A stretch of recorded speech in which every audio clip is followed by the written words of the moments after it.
Simulan na natin ang tunay na kwento. Walang eksaktong taon, lugar, ng binggit. Itago mo na lang ako kahiwaga sa pangalang Umpong. Ako na mismong nakatuklas ng matandang ermitanyong yun dahil na rin sa hilig ko sa mga anting-anting, pati na rin sa mga mutya. Madalas akong sumusuot sa mga kagubatan, pati na rin sa matatarik na bundok para maganap lamang ng mga mutya na aking mapapakinabangan. At alam ko naman sa aking sarili na hindi ako nag-iisa dahil marami ring mga taong nag-aalaga ng kanilang mga mutya, pati na rin ang kanilang mga anting-anting na minsan ay minanapan nila sa kanilang mga ninuno. Kaya naman dahil sa naging hilig ko na yon, hindi na tumututol ang aking asawa patungkol sa pag-akyat ko ng bundok, pati na rin ang pananatili ko roon. Hanggang sa isang araw ay nagpaalam nga ako sa kanya kasama ang aking kaibigang si Goryo na mahilig ring tumuklas ng mga kakaiba at maghanap ng mga mutya at anting-anting para umano sa kanyang pangproteksyon pati na rin sa kanyang pamilya. Dagli namang pumayag si Marie hanggang sa nagtungo kami sa bundok ng Atok. Wala pang simentadong daan noon, kaya naman masukal pang daan at bibihira pang dinadaanan ng ibang mga tao. Maliban na lamang sa mga lokal na naninirahan doon, subalit patlang-patlang pa ang mga tahanan na may kalayuan ng mga distansya kahit na nga magpanggang sa ngayon. Dahil na rin sa tarik ng lugar at may malamig na simoy ng hangin, lalong-lalo na kapag nakakaakyat ka na ng tuktok ng bundok na kung saan ay kinakailangan mo ng makapal na jacket upang hindi ka lubusang ginawin. Dahil sa layo ng tinatahak namin ni Goryo, sa paniniwalang makakakuha kami ng maraming mutya, nagdadala na kami ng mga pagkain sa aming bag at kung saan man kami abutan ng gutom ay doon na kami nagpapahinga at kumakain. Wika pa ni Goryo nang mapahinto kami sa isang liblib na lugar habang may mga naglalakihang mga puno. Paring Umpong, giniginaw na ako sa lamig ng panahon. Pero tamang-tama lang ito para hindi tayo pagpawisan kahit na nga ba malayong lalakbay natin. Tama ka paring Goryo. Siya nga pala, mabuti at pinayagan ka ng asawa mo. Papayagan ako noon kapag alam niyang ikaw ang kasama ko. Pero kapag yung ibang mga antingero dito sa atin, wala siyang tiwala. Kasi para daw akong tatraidorin. Bakit naman?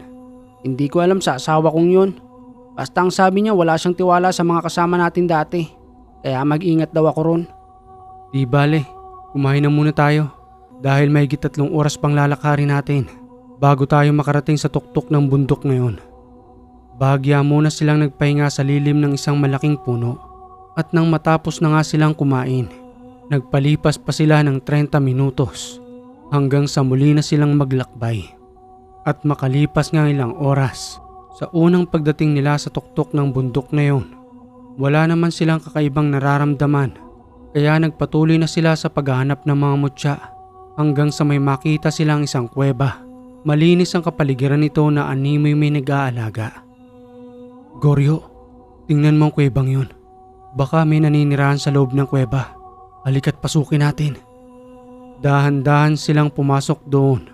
Subalit habang patuloy silang tumatawag sa loob kung may tao, ni isa ay wala man lamang nagsasalita.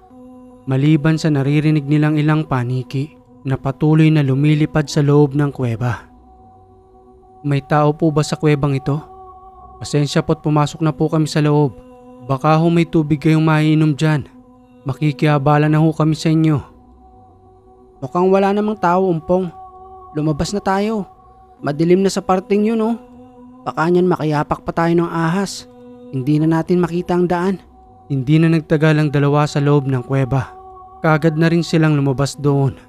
Subalit may narinig si Umpong na sumitsit sa kanya at tumihip sa kanyang tenga. Tsk, tsk. Pabulong na wika pa ni Umpong habang naglalakad na silang papalabas ni Goryo. Uy Goryo, may sumitsit sa akin at inihipan ng tenga ko. Naku, guni-guni mo lang yun paring Umpong. Wala ngang tao dito sa kuweba, di ba? At isa pa, dapat narinig ko rin ang sit-sit niya. Magkatabi lang naman tayo. Nararamdaman ko may tao rito. Anong tao? Tawag ka na nga ng tawag kanina, wala pa rin sumasagot. Ano yun, multo? Basta may tao rito. Hindi ako nagkakamali, Goryo. Bahala ka na nga dyan. Basta ako lalabas na ako sa kuwebang ito at maghahanap na lamang ako ng mutya dyan sa paligid. Nagpaiwan sa loob ng kuweba itong si Ompong. Samantalang itong si Goryo ay nagpatuloy na sa paglalakad sa labas. Maya-maya ay narinig ni Goryong sumigaw itong si Ompong at nang dahil sa kanyang gulat, mabilis itong nagtatakbo patungo sa loob ng kuweba hanggang sa ituro sa kanya ni Ompong ang mga kabaong na nakalagay sa sulok na yari pa sa pagkakagawa ng sinaunang kahoy. Ano ka ba paring Ompong? Halos magkandara pa na ako sa pagtakbo sa pagpunta rito. Ano ba yung nakita mo? Ayun Goryo, nakasabit yung kabaong sa may gilid. 4 na kabaong yan, kung hindi ako nagkakamali. Hanggang sa unti-unting maaninag ni Goryo ang mga nakasabit na kabaong dahil na rin sa nanggaling siya sa liwanag sa labas at unti-unting lumiliwanag sa kanyang paningin hanggang sa magtagal siya sa dilim. Kabaong nga yan paring Ompong. Bakit nakasabit? Yan siguro yung mga sinaunang pamamaraan nila noon kung paano nila inilalagak ang mga bangkay. Siguro nga, dahil ayon din sa mga ninuno ko, ganyan nga daw ang pamamaraan noon. Hindi tulad ngayon na inililibing sa ilalim ng lupa. Lumabas na tayo rito. Mukhang libingan yata ang kuwebang ito. Inikilabutan na ako. Daglian ang lumabas ang dalawa sa loob ng kuweba at nagpatuloy na sila sa paghahanap ng mutya. Subalit may ginagamit silang mga usal upang ipagkaloob sa kanila ng mga nangangalaga, lalo na ng mga elemento na naninirahan sa bundok na yun na nagmamay-ari ng mga mutya. Sambit na wika pa umano ng isang duwende na nagkakaloob kay Ompong ng isang maliit na bato na hugis sapatos na ayon sa kanyang bagong kaibigang duwende, yun ay kanyang sariling mutya at paris ng isang sapatos na ipinagkakaloob niya kay Ompong upang pangalagaan. Sigurado ka ba kaibigan? Ibibigay mo sa akin yan? Oo naman kaibigan, pero pagkaingatan mo ito dahil ikaw lang ang pinagkatiwalaan ko ng mutya. Nanggaling ba kayo sa loob ng kuweba? Oo, nanggaling nga kami doon. Pero parang sementeryo ang loob ng kuweba dahil may mga nakalagay na kabaong. Napakatinis ng tawa ng duwende na hindi niya napigilang tumawa dahil sa sinabi ko patungkol sa nakalagak sa loob ng kuweba na animoy sa itong sementeryo. Karugtong na wika pa nga niya sa akin noon na hindi niya maaaring sabihin ang naninirahan sa loob ng kuweba dahil maaaring magalit umanos sa kanya sa kadahilan ng wala siyang pahintulot. Subalit mabait naman daw umano yun na matagal nang naninirahan sa loob ng kuweba at nangangalaga ng kabukiran. Muling pagtatanong ko naman sa kanya kung bakit hindi makita ng aking ikatlong mata ang naninirahan sa loob. Siya nga pala kaibigan, hindi ko siya makita kahit na anumang pilit kong gamitin ang ikatlong mata ko. Hindi mo talaga siya makikita dahil malakas ang kanyang ginagamit na sa bulag. Nasa sa kanya yon kung magpapakita siya sa iyo. Subalit sa amin ay nagpapakita siya dahil kami ay kanyang kaibigan. Ganoon ba? Di bale, babalikan ko na lamang siya dyan at magdadala ako ng alay na alak. Oy paring Ompong, may nakuha ka na bang mutya? Meron na Goryo, nanggaling sa bagong kaibigang duwende. Patingin nga. Wag na, mamaya niyan hindi mo pa ibalik eh. Grabe ka naman sa akin paring Ompong. Depende naman yan sa pag-uusap natin. Malay mo maawitan ko sa'yo. Tapos ibigay mo sa akin. Yan ang hindi pwede paring Goryo. Nakiusap kasi sa akin yung bagong kaibigan. Pakaingatan ko raw yung ibinigay niya sa akin. Nasaan na ba yung bago mong kaibigan? Wala na, umalis na nang paparating ka. Baka kasi kung ano-ano pang hingin mo. Tara doon tayo. Baka sakaling makakuha ka na doon. Muling nagpatuloy ang dalawa sa paghanap ng mutya. Subalit hindi mawala sa isipan ni Ompong ang palaisip ang sinabi sa kanya ng kanyang bagong kaibigang duwende. Patungkol nga sa naninirahan sa loob ng kuweba at kung anong uri ba ito ng nilalang. Hanggang sa maya-maya pa'y sumisigaw sa tuwa itong si Goryo sa kadahilanang nakakita umano siya ng isang mutya at ang mutyang yun ay isang bulalakaw. Ayos yan Goryo, malakas na gamit yan, nanggaling mismo sa kalawakan. Pero ang tanong, paano mo naman siyang pangangalagaan? Ako nang bahala doon. Siyempre magsasaliksik ako kung paano nga alagaan ang mutyang ito. At saka may libreta naman ako sa bahay. Sa tingin ko naman madali lang alagaan ang mutyang ito. Pero kakaiba siya. Malakas ang orang lumalabas sa kanya. Pati ang kanyang gabay, hindi siya iniiwanan. Hanggang sa maya-maya pa'y tuluyan ng nagtakip silim.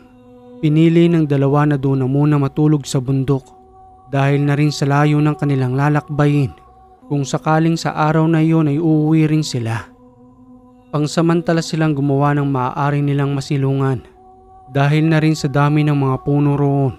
Kumuha lamang sila ng mga naglalakihang mga dahon at yun na ang ginawa nilang pangsapin upang may mahigaan. Nagpaliyab ng apoy si Ompong at kinuha sa kanyang daladalang bag ang mga kamuting kahoy upang ihawin. Sapat na para sa kanila ang pagkain iyon sa gabihan. Subalit dahil na rin sa kakapusan ng tubig, sa 10 oras ng gabi ay naghanap pa sila hanggang sa may matagpuan silang isang ilog na maaari nilang pagkuwanan ng maiinom. Kanina pa tayong uhaw na uhaw, Ompong. Nandito lang pala ang tubig sa may bahagyang ibaba ng bundok. Medyo may kalayuan nga lang dun sa pinagpipirmihan natin. Magdala na tayo ng panghanggang bukas para habang pababa tayo diretsuhin na rin tayo niyan. Subalit sa hindi inaasahan ng dalawa, may narinig silang mga huni ng ibon at malakas na pagaspas ng malaking pakpak. Dahil sa gulat ni Goryo, bahagya siyang napayuko habang sinisipat ang paligid. Subalit wala silang makita dahil sa dilim at napakaliit lamang ng kanilang daladalang lampara na bahagya lamang nasisinaga ng kanilang dinaraanan. Subalit ang kalayuan ay hindi na nila makita. Paring Ompong, mukhang may aswang pa yata sa gubat na ito. Doble ingat na lamang tayong dalawa dahil baka paglaruan tayo ng lokong yan. At sa muli na nga nilang pagbabalik kung saan sila mahihimbing, 2 malaking baboy ramo ang nandudoon at hindi pangkaraniwan ang kanilang laki, pati na rin ang haba ng kanilang pangil. Ito na nga bang sinasabi ko, paring Ompong? Naniniwala ka bang baboy ramong 2 yan? Sobrang laki naman kumpara sa pangkaraniwang baboy ramo. Tama ka, paring Goryo, hindi normal na baboy ramo yan. Hanggang sa may makita silang lumipad na sanga ng kahoy. Hindi nila malaman kung saan nanggaling yun at tumama sa 2 baboy ramo na naging dahilan ng paglikas nito. Patuloy naman silang dalawa sa pagsipat sa paligid. Subalit ni isang tao ay wala silang makita na para bang ang pakiramdam nila ay pinagmamasdan lamang sila nito na malapit lamang din sa kanilang dalawa. Pinag-iisipan pa ni Goryo at Ompong kung mananatili pa ba sila doon sa lugar o maghahanap ng iba pang mapagkukublihan hanggang sa napagdesisyonan nilang lumipat na lamang dahil sa delikado na sa kanilang pinagpipirmihan na maaari pa rin silang salakayin na kahit na namang oras. Hanggang sa muli silang napatungo sa may kuweba na animoy doon sila dinala ng kanilang mga paa hanggang sa napagtanto nilang doon na lamang magkuble at magpalipas ng gabing yon. Parang hindi rin yata ako makakatulog rito kapag naiisip ko yung mga kabaong sa paligid natin. Ano ka ba, Goryo? Kesa naman atakihin tayo ng mga nilalang dyan sa labas, mas mainam na dito. At dahil na rin sa pagod ng kanilang katawan, bahagya na silang nakaidlip sa kuweba hanggang sa unti-unti nang sumisikat ang araw sa umaga. Unang nagising naman itong si Goryo at may nakita siyang pagkain sa may bato na para bang inilaan para sa kanila. Ompong, Ompong, gumising ka na. Maliwanag na ang araw sa labas at may pagkain dun sa may bato. Papaanong nagkaroon yan dyan? Samantalang tayong 2 lang naman ang nandito. Ang ingay mo naman, Goryo. Ang sarap pa ng tulog ko eh. Dahan-dahan silang lumapit sa pagkain. Subalit ang unang pumasok sa kanilang isipan, maaaring alay lamang ang pagkain na iyon sa mga bangkay at hindi iyon para sa kanilang 2. Kaya naman kahit ni isa doon ay hindi nila ginalaw na muli na lamang silang nag-iyaw ng kamote para sa kanilang almusalan. Paring Goryo, natatandaan mo pa ba yung malaking sanga ng kahoy kagabi? Yung tumama dun sa 2 malaking baboy. Sino kaya ang may kagagawa nun? At parang takot na takot yung 2 baboy ramo. Bigla na nga lang silang nawala sa harapan natin eh. Abay malay ko, paring Ompong. Wala rin akong kaidedeya kung sinong gumawa nun. Sa palagay ko lang yung naninirahan din sa may kuwebang ito. Kasi yung pakiramdam ko nung unang pagpasok ko rito, ganoon din yung pakiramdam ko nung ibinato yung malaking kahoy. Basta ang hirap ipaliwanag. Kaya natitiyak ko, binabantayan niya tayo ngayon. Nandiyan ka naman sa pakiramdam mo, paring Ompong. Sa bagay hindi ka pa sumasablay sa ganyang pakiramdam. Subok ko na yan sa'yo noon pa. Puluto na yata yung kamuting iniihaw mo. Mag-init naman tayo ng tubig para makapagkape. Saktong pamaris dyan sa kamote. At nang matapos nga nilang makapagalmusal, muli na silang nagpatuloy sa paghahanap ng mutya. Subalit sa araw na iyon ay 3 mutya lamang kanilang nakuha. Mailap para sa kanila ang biyaya ng kalikasan sa araw na iyon. Kaya naman bago pa maghapon, nagdesisyon na silang umuwi ng kanilang tahanan upang hindi na sila abutan ng gabi sa bundok at muli na silang makabalik sa kanilang bahay. Bandang 3:00 na ng hapon nang sila'y makauwi at dinatnan niya nga ang kanyang asawang nagigib ng tubig sa may balon malapit sa kanilang tahanan. Wala na ba kagad tubig, Marie, sa may banga? Bago ako umalis kahapon, di ba pinuno ko na yun? Wala nang tubig doon. Siyempre ginagamit kong tubig sa paghuhugas. Kaya mauubos talaga yon. O siga't ako na magpupuno. Akin na yung 2 timba at ako nang bahala dyan. Nagpatuloy sa pagigib ng tubig itong si Ompong hanggang sa muli niyang mapuna ng kanilang banga at kagad ding nagpahinga sa loob ng kanilang tahanan. At habang nandoon siya at nagpapahinga sa loob ng bahay, hindi rin naman siya makatulog dahil sa ingay ng kanyang 3 anak na patuloy na naglalaro sa loob ng kanilang tahanan. Pagsasaway na wika pa ng kanyang asawa upang makapagpahinga itong si Ompong. Ay naku, ang mga batang ito. Pagsitigil nga kayo sa paglalaro dyan. Nakikita nyo na nagpapahinga ang tatay nyo. Doon na muna kayo. Pabayaan mo na sila, Marie. Maya-maya naman matutulog na rin ang mga batang yan. Tumayo na lamang si Ompong sa kanyang pagkakahiga at muling tiningnan ang mga mutyang kanyang nakuha. Subalit hindi siya kontento sa kanyang mga nakuhang mutya sa bundok na yun at pinag-iisipan niya kung kailan siya muling babalik upang kaibiganin ang naninirahan sa loob ng kuweba at alamin kung anong uri ng kakayanan ang meron siya. Kahit na nga baka karating pa lamang niya, nagpaalam ng muli siya sa kanyang asawa na babalik siya sa bundok na yon sa araw mismo ng Martes. Bahagya namang tumutol ang kanyang asawa sa kadahilanang wala siyang nakakatulong sa kanilang tahanan lalo na sa mabibigat na bagay o gawain sa tahanang panglalaki. Ano ka ba, Ompong? Kakarating mo lamang nagpapaalam ka na naman. Wala na bang katapusan yung paghahanap mo ng mutya? Hindi ka pa rin ba makontento? Akala ko ba na pag-usapan na natin ito? At hindi ka tutol sa paghahanap ko ng mga mutya. Pero bakit ngayon parang umaangal ka naman? Hindi naman ako tumututol. Ang sa akin lang napapadalas na kasi. Wala akong makatulong sa pagbubuhat ng tubig. Pati na rin sa pagkuha ng mga panggatong. Alam mo namang maliliit pa ang mga anak natin. At hindi pa maaasahan dito sa bahay. Naunawa naman kita, Marie. Kaya di ba bago naman ako umalis, pinupunan ko ng tubig yung banga. At saka nangunguha muna ako ng mga panggatong para naman gawaing bahay lang ang pwede mong gawin. O sige na, tama ng paliwanagan.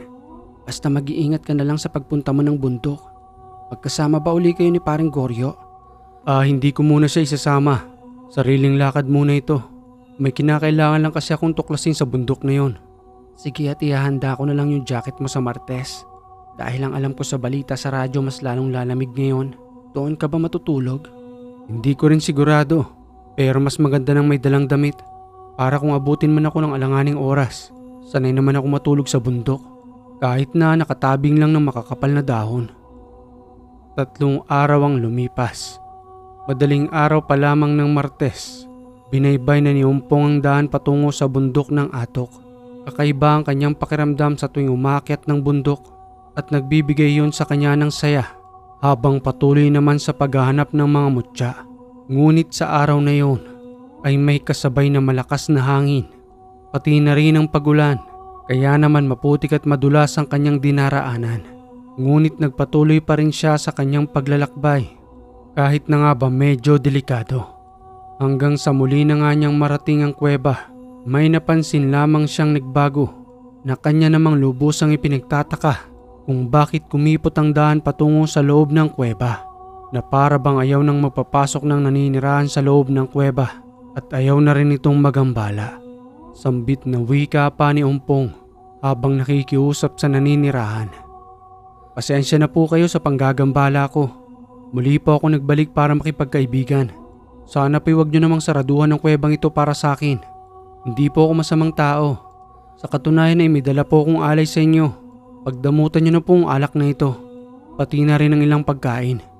Dahan-dahang inilagay ni Ompong ang kanyang mga alay. Bilang tanda ng kanyang pakikipagkaibigan. Binuksan niya ang alak at maya-maya pa'y napansin niya na unti-unti itong nababawasan. Na hindi tulad sa ibang pangkaraniwang alay na hindi nagagalaw.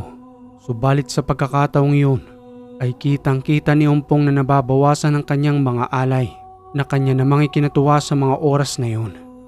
Muli pang wika ni Ompong habang kinakausap ito. Nandyan ka na po ba sa harapan ng mga alay? Baka naman pwede kang magpakita sa akin. Inuulit ko po, hindi ako masamang tao. Nandito lang ako para makipagkaibigan, lalo na sa mga tulad ninyo na hindi pangkaraniwang naninirahan dito. At sa isang kisap mata ay nagulat si Ompong na may nakaupo sa harapan ng kanyang mga alay at yun ay isang matandang ermitanyo.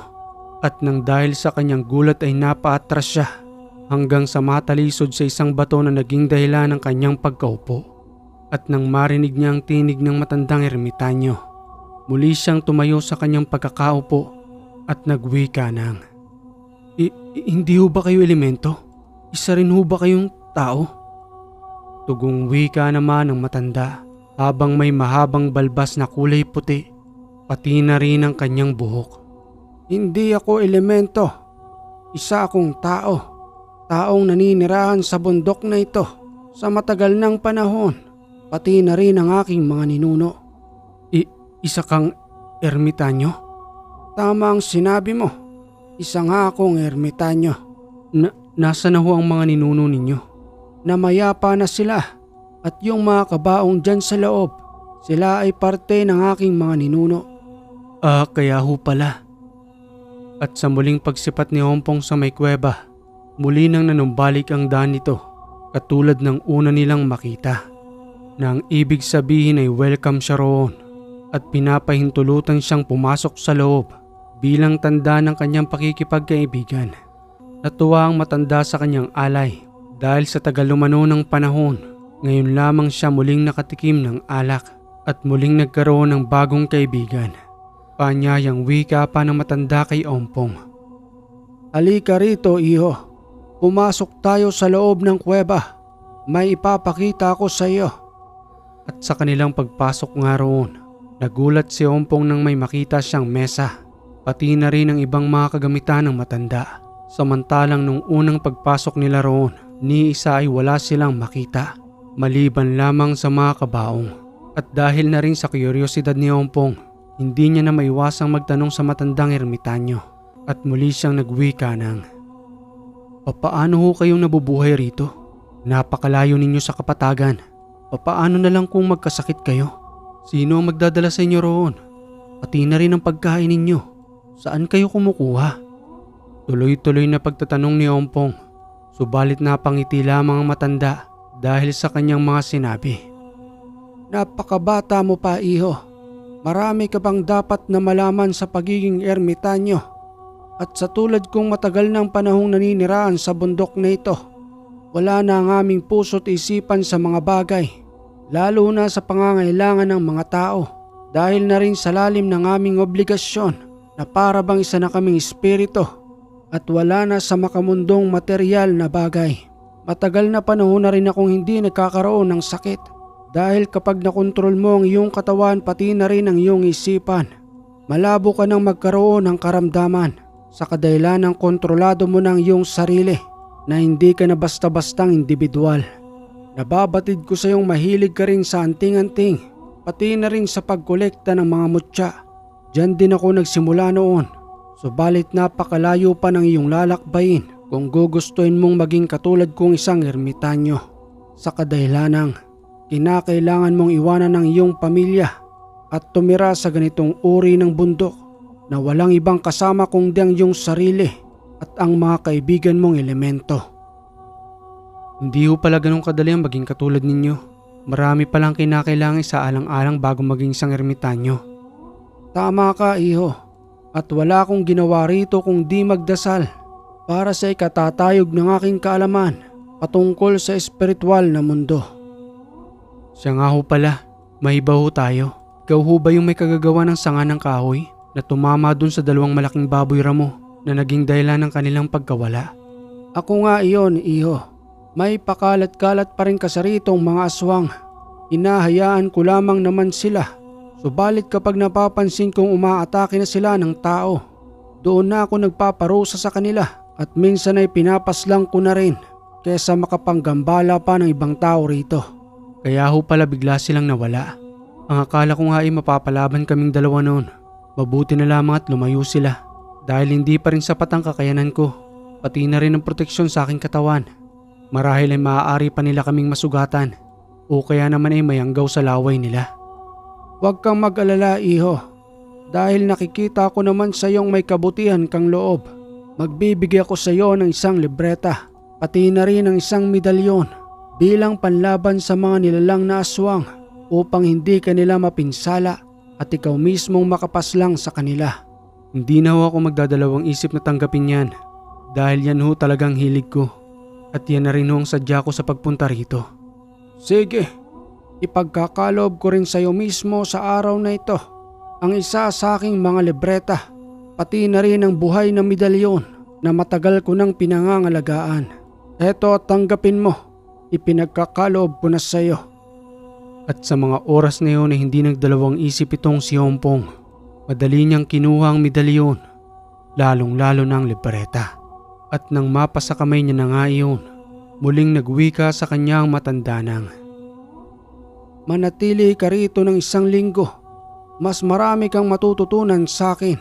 Bibihira akong magpaanyaya ng tao rito, maliban lamang sa iyo. Kadalasan ay pinagsasaraduhan ko ng pintuan ng kuweba sa pamamagitan ng mahika na kanilang nakikita. Umikipot ang daan dito, lalo na kung may masamang hangarin sa pagpasok sa loob ng kuweba. At dahil sa alok sa kanya ng matanda, ang unang naisip ni Ompong ay ang kanyang pamilya na baka mag-alala ang mga ito sa kanya at isiping na wala na siya sa bundok na naging dahilan ng kanyang hindi pag-uwi. Ngunit yun ay dahil sa kagustuhan niya. Sumang-ayon siya sa alok ng matanda na manatili ng 1 linggo roon upang matutunan ang kinakailangan niya pang matutunan sa matanda. Alam niya sa kanyang sarili na bibihira lamang yun. Kaya sinamantala niya na ang pagkakataon na makasama ang matandang ermitanyo upang maraming matutunan pagdating sa mundo ng espiritual, pati na rin ang mga usal na ginagamit nito. Sambit na wika pa ng matanda sa kanyang pagpapasya na manatili roon ng 1 linggo. Sigurado ka na ba dyan, iho? Hindi mo pagsisisihan ang pananatili mo rito? Sigurado na ho. Kanina pa ho pala tayo nag-uusap pero hindi nyo pa kilala ang pangalan ko. Ako nga ho pala si Ompong. Ano ho ang pangalan ninyo? Lucio ang pangalan ko. At kung kinakailangan mo ang aking tulong, 1 sambit mo lamang ng aking pangalan. Darating ang aking presensya sa pamamagitan ng aking espiritu. At magmula rin sa araw na yun, hindi siya nagaksaya ng oras at mabilis na lumipas ang araw.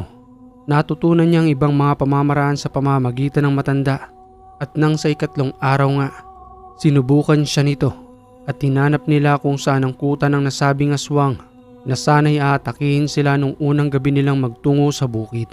Itinuro sa kanya ng matanda kung saan ang kinaroroonan ng mga ito hanggang sa matagpuan nila ang tahanan ng 2 mag-asawang aswang.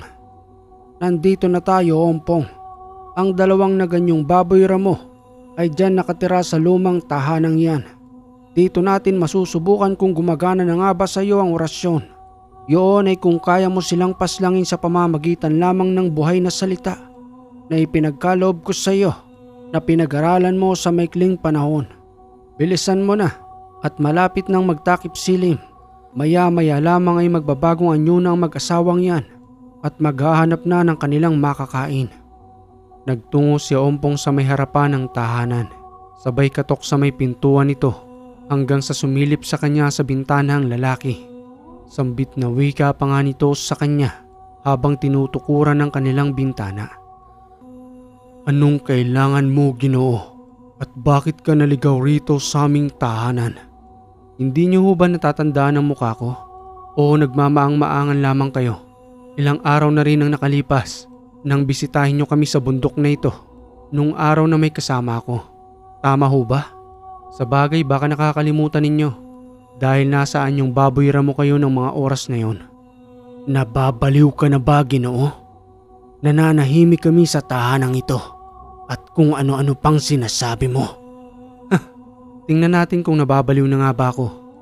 Sabay sipa ni Ompong sa may pintuan at dahil yari lamang ito sa sawali, madaling nasira ang kanilang trangkahan at pinasok na nga ito ni Ompong sa loob ng kanilang tahanan at doon ay patuloy na nagusal na iniihip sa dalawang aswang. O bakit kayo ngayon namimilipit? Ang akala ko ba nababaliw lang ako? Pero bakit nasasaktan kayo? Dahil lamang sa pag-ihip ko ng mga usal. Isa kang baliw.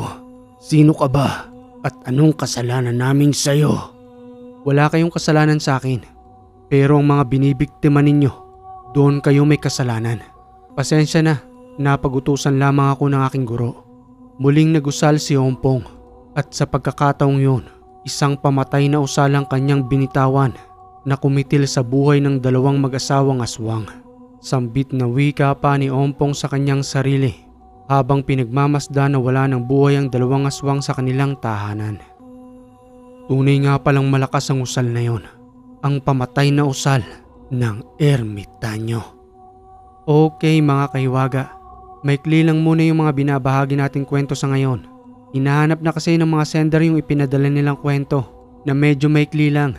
Kaya sa susunod pa tayo maglalahad ng 1 oras. Hintay-hintay lang po tayo sa mga mahilig makinig ng 1 oras na kwento. At alam ko yung iba nabibitin pa. Maraming salamat sa mga nagpapadala ng kwento sa Ang Hiwaga. At kung may komento ka sa kwentong ito, maaari kang mag-comment dyan sa baba. At kung hindi ka pa nakaka-subscribe, click mo na yung subscribe button dyan. Pati na rin yung bell para updated ka sa ating mga bagong kwento. Muli mga kahiwaga, maraming salamat sa lagi ninyong pagantabay dito sa Ang Hiwaga.